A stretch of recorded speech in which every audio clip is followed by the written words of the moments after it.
मेहमत, तुम यहाँ क्या कर रहे हो? कहीं तुमने मुझे ख्वाब में तो नहीं देख लिया?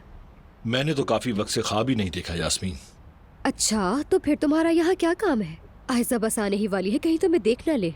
याद है पिछली बार मैंने तुम्हें डिनर की ऑफर की थी और तुमने इनकार कर दिया था। तुम यही डिजर्व करते हो।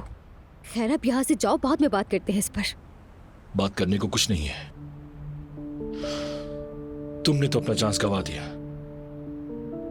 और मैं किसी से दूसरा चांस नहीं मांगता कभी भी। ठीक है, जैसे तुम्हारी मर्जी। क्या हुआ? मेरे साथ डिनर का चांस खो देने पर तुम्हें अफसोस हो रहा है क्या? मैं भला तुम्हारे लिए अफसोस क्यों करूंगी? हाँ, देखो, अब जाओ यहाँ से। अगर आयशा ने देख लिया कि तुम यहाँ मेरे लिए आए हो। मैं यहाँ तुम्हारे लिए नहीं बल्कि आयशा के लिए आया हूँ। तुमने तो कहा था कि तुम किसी को दूसरा चांस नहीं देते। मेहमत, तुम यहाँ क्या कर रहे हो? तुम्हें लेने आया हूँ। मैं खुद जा सकती हूँ, टैक्सी बुला ली है मैंने। हम ऑफिस नहीं जा रहे। हम दोनों को फौरन इल्मिदाक के ऑफिस जाना है। उन्होंने प्रेजेंटेशन रखी है आज और अब टैक्सी में यास्मीन चली जाएगी।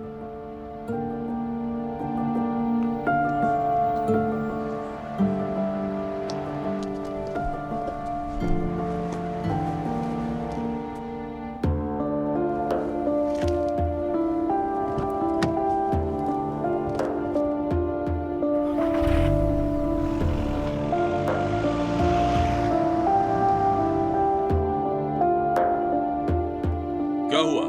लो आ गया मैं। अपना मसला बताओ। चले पहले नाश्ता कर लेते हैं, फिर आप बाप बेटा सुकून से बैठ के बात कर लेना। हाँ चले। एलिफ इस घर में क्या कर रही है बाबा? मेरी मेहमान है। एलिफ इस घर में नहीं रह सकती। क्यों? सिर्फ इसलिए कि तुम ये चाहती हो कि मैं माजूर लड़की को सड़क पर फेंक दूं? क्या हुआ? छोटी मोटी बातें हो गई हैं।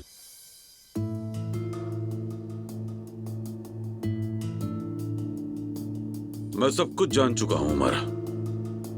तुम्हारे और एलिफ के दरमियान जो कुछ हुआ सब जानता हूं मैं, और ये भी कि आयशा भी इस मामले के बारे में सब जान चुकी है। जबरदस्त।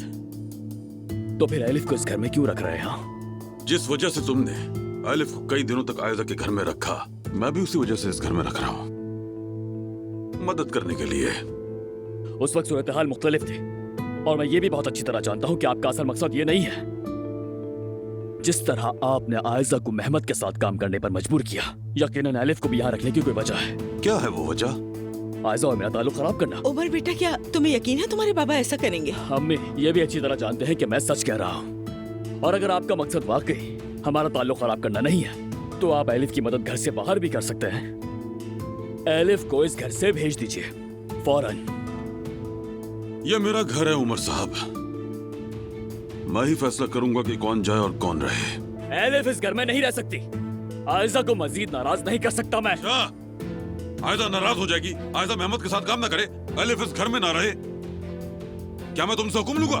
सुबह सुबह मेरे घर आकर वजाहतें मांग रहे हो मुझसे। मैं आपसे वजाहत नहीं मांग रहा, बल्कि मैं आपसे रिक्वेस्ट कर रहा हूँ। हाँ, अगर आपको मेरी बातें इतनी बुरी लग रही है तो सिक्योरिटी को बुलवाइए और बाहर फेंक दीजिए मुझे यहाँ से। उमर बेटा, तुम्हारे बाबा ऐसा नहीं करेंगे। बिल्कुल करेंगे, बल्कि कल ही इन्होंने कंपनी में सिक्योरिटी से कहा कि मुझे अंदर ना आने दे।